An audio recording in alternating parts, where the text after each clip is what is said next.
विद्या ज्ञान प्रवेश परीक्षा की तैयारी करने वाले समस्त विद्यार्थियों और अभिभावकों को हमारा नमस्कार।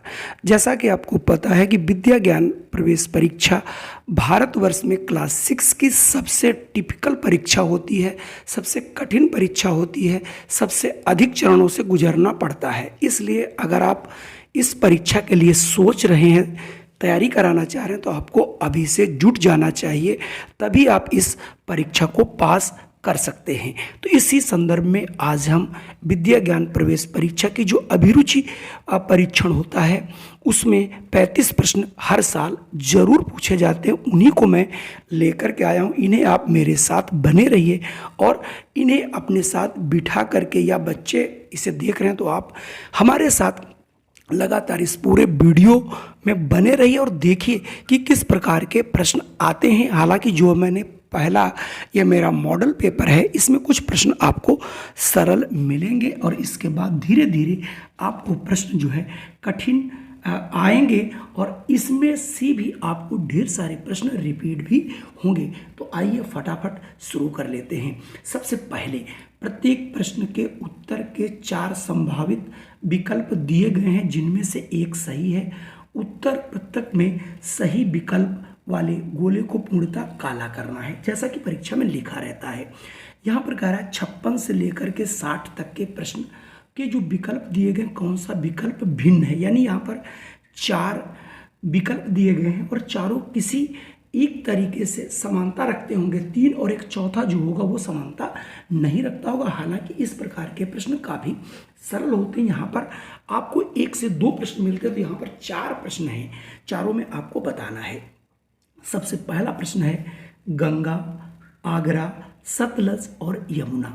तो आप यहाँ पर देख रहे होंगे कि इनमें 3 नदियों के नाम हैं और एक नदी का नाम नहीं है, बल्कि शहर का नाम है आगरा। तो यहाँ से डिफरेंट हो जाएगा, ये आप लगा सकते थे। अगर मैं अगले प्रश्न की बात करूँ, उसमें पूछा केला, चांदी, सोना, हीरा। तो आपको पता है जो केला है ये एक फल है, चांदी, सोना, हीरा ये सब एक धातुएं हैं, ठीक है। तो यहाँ से ये अलग हो जाएगा। अगर मैं अगले प्रश्न की बात करूँ, आप हमारे बताने से पहले भी प्रश्नों के आंसर कमेंट कर सकते हैं। देखिए 3, 1, 6 और 5। तो आप यहाँ देख रहे होंगे 1 है, 3 है और 5 है। ये सारे आपके विषम अंक हैं, ठीक है, विषम संख्याएं हैं। जबकि 6 अगर आप यहाँ पर ये देख रहे होंगे तो ये आपकी सम संख्या है, ठीक है। बाकी जो अंक थे वो सब विषम थे, तो यहाँ से ये अलग हो जाएगा। अगर मैं बात करता हूँ 59 वाले प्रश्न के, यानी अगले 36, 81, 49 और 38। अगर आप यहाँ पर देखें तो 36 ये 6 का वर्ग है, ये 9 का वर्ग है, 9 9 81, और ये 7 का वर्ग है। जबकि 38 किसी का भी वर्ग नहीं है, इसलिए यहाँ से 38 अलग हो जाएगी इन तीनों से। मैं अगर बात करता हूँ अगले प्रश्न की, तो अगले प्रश्न में है 60, 125, 27 और 64। अगर इसे आप ध्यान से देखें तो यहाँ से विकल्प ए वाला अलग होगा, क्योंकि 25 ये 5 का क्यूब है, 27 ये 3 का क्यूब है और 64 ये 4 का क्यूब है। यानी 3 को 3 बार गुणा करेंगे, 3 3 होती है 27, 5 को 5 बार गुणा करेंगे, 3 बार गुणा करेंगे, 55 25 पंजे 125 और 4 को 4 चक्कू 16 चक्कू 64। तो इस हिसाब से यहाँ पर 60 अलग होगा। अगर मैं बात करूँ अगले में कहा जा रहा है प्रश्न 61 से लेकर के 65 तक दिए गए विकल्पों में कौन सा विकल्प श्रृंखला को पूरा करेगा। यानी एक सीरीज होगी, उस सीरीज एक नए कोई नियमों से बंधा होगा, चाहे वो गुणा में हो, जोड़ में हो या भाग में हो। कुछ संख्याएं घटती होंगी या बढ़ती होंगी, एक नया पैटर्न बनता हुआ चला जाएगा। उसी पैटर्न को पहचान करके प्रश्न को करना रहता है। अगर मैं इस पैटर्न में देखूं तो 2 चौके 8 और 8 चक्कू 32, 32 चक्कू 128 होता है। तो 128 को जब हम 4 से गुणा करेंगे तो 8 चक्कू 32, यानी जिसके लास्ट में 2 हो वही आंसर सही होगा। अपनी रीजनिंग भी लगानी है, क्योंकि पेपर भी रीजनिंग का है। चलिए बढ़ते हैं अगले प्रश्न पर। अगला प्रश्न भी सीरीज का ही, चूंकि उसने कहा भी 65 तक सारी सीरीज ही हैं।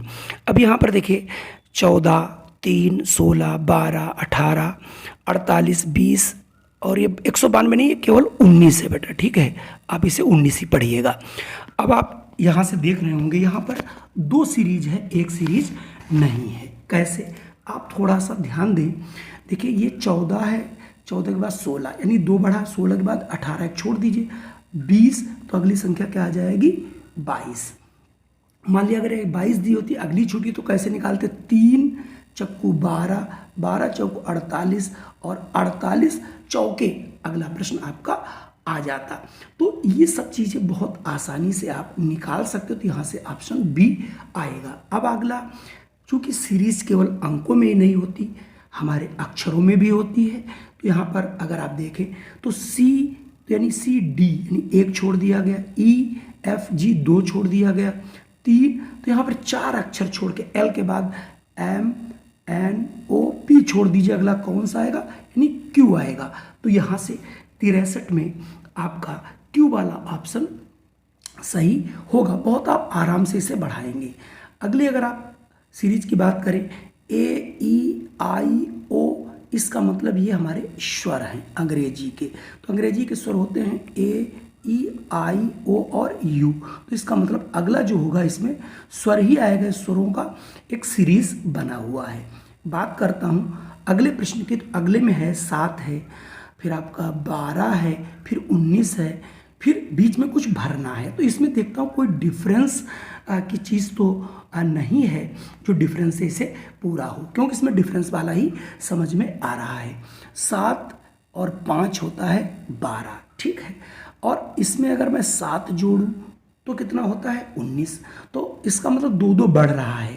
तो अब 7 के बाद 9 जुड़ेगा तो 19 है ही, और 9 और आप जोड़ेंगे तो ये 28। देखिए 28 आपका ऑप्शन सी में मिल रहा है। बात करता हूँ 66, इसमें से आपको एक प्रश्न जरूर इस टाइप से वहाँ पे मिलता है। अब पी क्यू आर एस वाली आकृति में कितने त्रिभुज हैं, इसे आप जब देखेंगे तो आप बहुत सिंपली नहीं इसको देखना है, इसे आप हर चीज़ एनालाइज करके ही बताने इसमें कितने त्रिभुज हो सकते हैं। तो मैं आपको त्रिभुज पहले बता देता हूँ, आप बहुत सिंपल तरीके से पहले गिनिएगा। 1, देखिए पहला, 2, 3, 4 और ये 5, 6, 7 और ये 8। इसका मतलब 8 त्रिभुज तो ये आपको देखिए ऐसे ऐसे दिखाई भी पड़ रहे होंगे ये, ठीक है। अब मैं 8 के बाद अगले कौन से बात करूँगा? अगले अगर आप देखें बहुत आसानी से, देखो एक ये है, एक 2, एक 3 और एक 4। इसका मतलब यानी 8 हमने पहले देखे, 4 ये देखे, पहले ये देखे। अब आप देखना है, एक देखिए 1 और एक 2, दूसरा देखिए 3 और एक ये 4। इसका मतलब 4 और हैं, तो कुल मिला के यहाँ पे 16 त्रिभुज बनेंगे। आप बहुत जल्दबाजी मत करिएगा, वरना ये प्रश्न आपका गलत हो सकता है। चलिए बढ़ते हैं अगले प्रश्न पर। ऐसा भी प्रश्न आपसे पूछा जाता है, दी गई आकृति में कितने त्रिभुज हैं। अब आपको यहाँ पर त्रिभुज बताने वर्ग बताने हैं, वर्ग जिसकी चारों भुजाएं बराबर हों। तो आपको देखिए पहला तो एक ये 4 तो आप बिल्कुल स्पष्ट रूप से देख सकते हो बच्चों, ये देखिए, ठीक है 4। तो ये तो आपके 4 बहुत आसानी से निकल आए, और इन चारों को मिला करके भी एक बन गया। तो कुल मिला के यहाँ पर 5 आपके वर्ग बन रहे हैं। तो यहाँ से ऑप्शन बी वाला बिल्कुल सही होगा। अगर हम अगले प्रश्नों की बात करूं तो देखिए अब आपको इस टाइप से भी प्रश्न 100% आपको परीक्षा में पूछे जाते हैं। समस्या आकृति के गायब भाग में कौन सी आकृति, ये आपको जब आप कोई भी परीक्षा देते हैं उसमें से एक प्रश्न ऐसा जरूर रहता है। तो ये पूरी आकृति है, अभी इस आकृति को आपको अगर पूरा करेंगे तो कौन सी आकृति इसमें से जाकर के बैठेगी, सिर्फ और सिर्फ आपको उस आकृति को बताना है जो इस आकृति को पूरा करेगी। अब आपको ये देखना है कि दोनों एक ऐसी आकृति आपके सामने बननी चाहिए जो कि आपको देखिए ये पूरा ऐसे और ऐसे देखिए पूरा कराना है इसको, फिर उसके बाद एक और ऐसे। इसका मतलब इस टाइप से अगर देखा जाए तो केवल और केवल यहाँ पर डी आकृति जो इसे पूरा कराती हुई नजर आएगी। अगला प्रश्न, इस पर भी बहुत अच्छे प्रश्न आते हैं, जरूर पूछा जाता है। 3 के स्थान पर 2, 4 के स्थान पर 3 और 5 के स्थान पर 4 लिखा हो तो 543 के स्थान पर क्या आएगा? ये तो आप समझ ही गए होंगे यहाँ पर बहुत आसानी से। 3 है, उसमें 1 कम कर दिया गया, 4 है, उसकी जगह 3 कर दिया गया, 5 की जगह 4 कर दिया गया, यानी दी गई संख्या को 1 कम करके आपको लिखना है। तो 5 4 3, 5 में 1 कम कर देंगे 4, 4 में 1 कम कर देंगे 3 और इसमें 1 कम कर देंगे 2, यानी 432 जो कोई ऑप्शन होगा वही आपका सही होगा। मतलब आपको सिर्फ और सिर्फ ये पहचानना है कि प्रश्न को हमें करा कैसे जाए। मतलब बहुत आसानी से सिर्फ पूरा ध्यान अपना रखना है और पूरा दिमाग जो है कंसंट्रेट करके एक जगह कोई भी ना हो, तभी आप इन प्रश्नों को बैठ के कर सकते हैं। अब आप अगला प्रश्न देख रहे होंगे, अगली श्रृंखला क्या होगी इसमें। जैसे घड़ी आपकी चलती है ऐसे, तो ये ऐसे देखिए घूम रहा है। कैसे?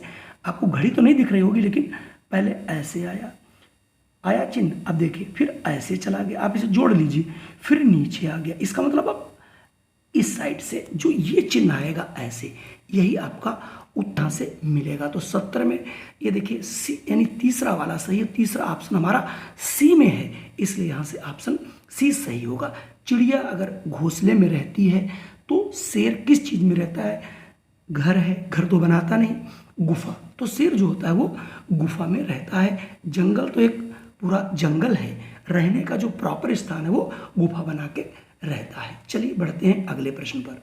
अगला प्रश्न है, निम्नांकित में प्रथम प्रकार के उत्तोलक का उदाहरण है। यानी ये आपको लग रहा होगा साइंस का प्रश्न, बिल्कुल आ सकता है, क्योंकि इनका जो अभिरुचि का परीक्षा होता है वो, तो यहाँ पर प्रथम यानी सबसे जो सरल उत्तोलक होता है प्रथम, जिसमें एक जगह से कीलकित होता है, दूसरी तरफ से भार दिया जाता है, तीसरी तरफ कार्य कराया जाता है। उस प्रकार में अगर देखें तो कैंची हमारा आता है। तो आप उत्तोलक थोड़ा सा इन्हें पढ़ जरूर लीजिएगा, तभी आपके समझ में आएगा। अब आप अगले प्रश्न पे, निम्नांकित में ऐसा कौन सा फल है जिसमें बीज खाने के काम आते हैं? बीज खाने के काम आते हैं। सेब है, खरबूजा है, मौसमी है, संतरा है।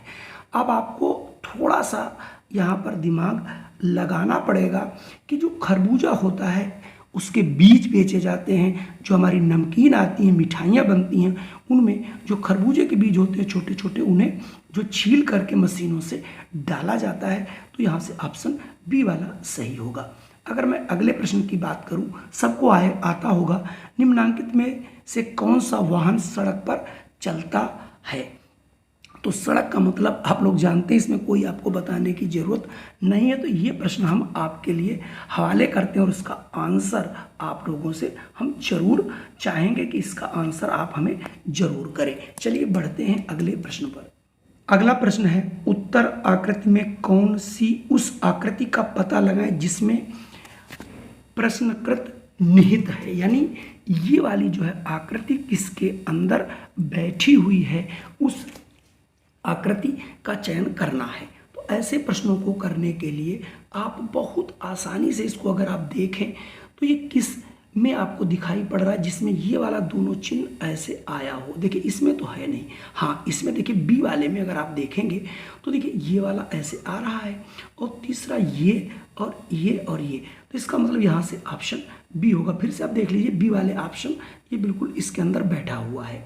बात करता हूँ अगला, समान आकृति का चुनाव करें। तो 76 में इसका बिल्कुल प्रतिरूप कौन है? तो हम तो देख रहे हैं, हमें तो ए ही यहाँ दिखाई पड़ रहा है। अगर आपको कोई और दिखाई पड़े तो आप इसमें कमेंट जरूर कीजिएगा। अगर मैं अगले प्रश्न की बात करूं तो कह रहा दाई ओर की उत्तर आकृति में से उस आकृति को ढूंढिए जो समस्या आकृति के वर्ग को पूर्ण करती हो। यानी इसके अंदर हम कौन सी ऐसी आकृति है जो इसको पूर्ण करेगी, यानी इस आकृति को पूर्ण करती है। तो इस आकृति को पूर्ण करने के लिए आपका 77 में ए ही इस आकृति को पूर्ण करती हुई नजर आएगी। अगर हम बात करें 78 वाले में तो इसको जरा पढ़िए। 78 से और 79 समस्या आकृति के सारे अवयव से मिलकर कौन सी आकृति बनी है, उसके नीचे दिए गए अक्षरांक को अपना उत्तर होगा। अब देखिए ये तीन चीज़ें दी गई हैं और ये पूछा जा रहा है ये तीनों चीज़ें आखिर किस आकृति में बिल्कुल समाहित हैं। तो इसको भी अगर आप बहुत ध्यान से जब देखते हैं हम लोग, तो आपको देखिए ये चीज़ यहाँ पे नज़र आ रही होगी यहाँ पे। अब इसमें है कि नहीं है। अब आगे अगर आप देखें इस चीज़ का, यानी ये जो है क्या इसके अंदर आ रहा है कि नहीं आ रहा है, ये आधा आ रहा कि नहीं आ रहा। तो आपको इस हिसाब से प्रश्नों को देखना है कि किसके अंदर इनके उत्तर जो है फिट बैठ रहे हैं, जिनमें पूरी आकृति उसके अंदर आ रही है, उसी आकृति का आपको चुनाव करना है और आंसर बना के लगाना है। कभी कभी इनमें थोड़ा सा अगर मिस प्रिंट हो जाता है तो प्रश्नों को लगाने में थोड़ी सी दिक्कत जरूर आती है। यहाँ पर मिस प्रिंट, तो यहाँ से ऑप्शन आपका ही आएगा। अब हम देखते हैं 79। अब 79 ये वाली आकृति किसके अंदर फिट बैठ रही है, जिसमें सारे अवयव। अब आप इनको सबको मत लीजिएगा ये किसके अंदर ये बैठी हुई, यानी इसका जो चिन्ह है ये किसके अंदर पूरे पूरे बैठे हुए मिलेंगे। तो ये आपसे देखिए बी में आपको ये पूरे पूरे, ये जैसे त्रिभुज भी है, एक ये त्रिभुज बन जाएगा और ये छोटा सा त्रिभुज बन जाएगा। अगला प्रश्न है निम्न भिन्न आकृति को ज्ञात कीजिए। अब इसमें बताना है कौन सी आकृति एक ऐसी है जो बिल्कुल अलग है। अब देखिए ये बस है, ये जीप है, ये स्कूटर है और ये तांगा है या रेलगाड़ी, बैलगाड़ी है। तो बैलगाड़ी अलग है, बाकी सब मशीनरी है, ठीक है, डीजल पेट्रोल से चलते हैं। अगर मैं अगले प्रश्न की बात करूं 81 से 82, तो उस आकृति को चुनना है जो प्रश्न आकृति में प्रश्न चिन्ह वाले स्थान पर ठीक बैठता हो, यानी आप इसकी नकल कीजिए और इसकी नकल के अनुसार इसको देखिए। पूरा ये ब्लैक था, ब्लैक को क्या किया, ब्लैक हटा दिया गया है और उसके चारों तरफ एक उसी तरीके की आकृति बना दी गई और उसे बीच से काट दिया गया। तो ठीक उसी प्रकार से अगर मैं इस त्रिभुज में बनाया जाएगा, उस त्रिभुज के एक चारों तरफ और एक त्रिभुज बनेगा। मतलब एक त्रिभुज था और इस त्रिभुज के चारों तरफ एक और आपको त्रिभुज बनाना है और बीच में आपको काट देना है। तो ऐसा उत्तर मुझे लगता है बी ही हो सकता है, इसके अलावा और कोई आंसर होने की संभावना नहीं है। बात करता हूँ, ये समस्या आकृति दी गई है, आप इस चीज़ को नकल करके इस चीज़ को बनाना है। यानी ये जो आपका खाली था, खाली को यहाँ से रंग दिया जाता, तो इसमें भी रंगना पड़ेगा और रंगने के बाद जो ये चिन्ह ऊपर वाले हैं ये चिन्ह भी रहेंगे। तो रंगे हुए एक तो ये चित्र और एक ये चित्र, तो इसमें तो है ही नहीं। हालांकि इस प्रश्न में देखिए इसको भी उल्टा किया गया, तो हम उल्टा करने की बात भी नहीं देख रहे, केवल ये देख रहे हैं। पहले आप ये देखा कि इसको यहाँ पे रंगा जा रहा, तो इसको भी यहाँ रंगा होना चाहिए, दोनों में है। और इसके ऊपर जो चिन्ह थे वो भी चिन्ह होने चाहिए, तो चिन्ह सिर्फ बी में है, तो इसलिए 82 में बी ही हमारा उत्तर सही होगा। बढ़ते हैं आगे। 83 में कहा गया है 83 एवं 84 प्रश्न आकृति में मिलती जुलती आकृति का पता करें। मतलब इसके जैसी कौन सी आकृति है जो इसके जैसी मिलती जुलती रहेगी। तो यहाँ देखिए ऑप्शन बी ही ऐसा है जो इसके जैसा मिल रहा है। अगर मैं 84 की बात करूं तो 84 में भी अगर आप इस पुष्प की बात करें, इसके फूलों की बात करें, इसके डंठल की बात करें, तो केवल और केवल यहाँ पर भी बी ही आपको समझ आ रहा होगा। बात करता हूँ अगला, विषम आकृति का पता लगाएं। विषम का मतलब है जो अलग है, जो बिल्कुल अलग आकृति होती है उसको हम लोग विषम आकृति की श्रेणी में डालते हैं। तो विषम आकृति इसमें कौन सी है उसको आपको देखना है। अगर आप यहाँ पर देख रहे होंगे तो इसमें एक चीज़ देखिए, ये जो इसका घुमाव है ये घड़ी के उल्टा इधर देखिए चला, फिर ये ऐसे जा रहा, फिर ये ऐसे आ रहा, फिर ऐसे देखो दोनों आपस में मिल रहे, फिर ऐसे जा रहे, फिर यहाँ पर ऐसा नहीं है, ऐसे जा रहा है, फिर ये विपरीत आ रहा, फिर ये दोनों ऐसे जा रहे हैं। तो इसका मतलब यहाँ से ऑप्शन डी वाला जो है बिल्कुल अलग है। यहाँ पर 86 एवं 87 प्रश्न आकृति के स्थान पर कौन सी आकृति आएगी। यहाँ पर भी देखिए 3 आपके यहाँ पर 4 सीढ़ियाँ हैं, 4 से 5 कर दिया गया। अब आपके पास यहाँ पर 5 सीढ़ियाँ हैं, तो अगली सीरीज़ में आपका एक सीढ़ी बढ़ाना था तो बढ़ा के आपको बना देना है। ऐसा ही 87 में भी आपको करना था। 87 में देखना है कि इस प्रश्न को उल्टा कर दिया जाता है, सॉरी उल्टा नहीं किया जाता, बल्कि उसमें एक तीर बढ़ा दिया जाता है, एक्सेस कर दिया जाता है, और बढ़ाने के बाद उस चित्र को एज इट इज़, यानी इसकी अगर हम नकल करें तो इसमें केवल ये देखिए तीर का इजाफा किया गया। तो इसमें भी हमें जो ओपन साइड थी ये वाली, इस ओपन साइड में एक तीर का इजाफा यहाँ पे कर देना रहेगा। तो इस हिसाब से यहाँ पर आंसर डी वाला आपका सही होगा। अगर मैं अगले प्रश्न की बात करूं 88 से 90, ये आपके 2 और अंतिम प्रश्न बचे हुए हैं, इन्हें हमें कराना है। आकृति को पूर्ण कीजिए, यानी इसमें कौन सी ऐसी आकृति डाल दी जाए जिससे ये हमारा जो है ये पूरा हो जाए, यानी ये जो खांचे बने हैं, अब आपकी बुद्धि को देखा जा रहा है कि कितनी आसानी से आप इन्हें 1, 2 और 3 खानों को मिलाने के लिए, अब देखिए बाहर की ओर है, बाहर की ओर है, इसमें बहुत बड़े हैं तो मिल ही नहीं सकते, तो केवल और केवल ए वाला ही आंसर सही हो सकता है। अगर मैं बी की बात करूं, अब कटा हुआ भाग देखिए इस साइड से इसको हमें पूरा करना है, तो अब हम 89 में थोड़ा सा अगर दिमाग लगा तो हम यहाँ पर क्यों जाएं, यहाँ पर हम क्यों आएँ। बस ये 2 प्रश्न ऐसे हैं जो इनको पूरा कर सकते हैं, और पूरा करने के लिए चूंकि यहाँ ये खाली है तो केवल और केवल यहाँ पर बी वाला ही पूरा कर सकता है। रही बात 90 की, 90 में अगर आप बहुत आसानी से थोड़ा सा ध्यान देंगे तो इस आकृति को आपको जब पूरा करने बैठेंगे तो ऐसे जो पूरा करने के लिए आएगा, तो अब आपके पास कटी हुई जो आकृति है देखिए ये वाली भी आपको इस आकृति के अंदर लेके जाना पड़ेगा, क्योंकि ऊपर अगर आप देखें तो उसको जो पूरा करना है तो उस हिसाब से देखिए ए वाले से बेटर कोई भी आकृति इसके अंदर बैठती हुई नज़र नहीं आ रही है। तो आज के ये हमारे 35 प्रश्न थे। संभवतः ये प्रश्न आपको जरूर पसंद आए होंगे। अगर ये प्रश्न पसंद आए हों तो इस वीडियो को बिना लाइक किए हुए मत जाइएगा, और अगर चैनल पे पहली बार हैं तो इस चैनल को आप सब्सक्राइब कर लें, जिससे आपको इस तरीके की वीडियो रेगुलर मिलती रहेंगी। जय हिंद, वंदे मातरम।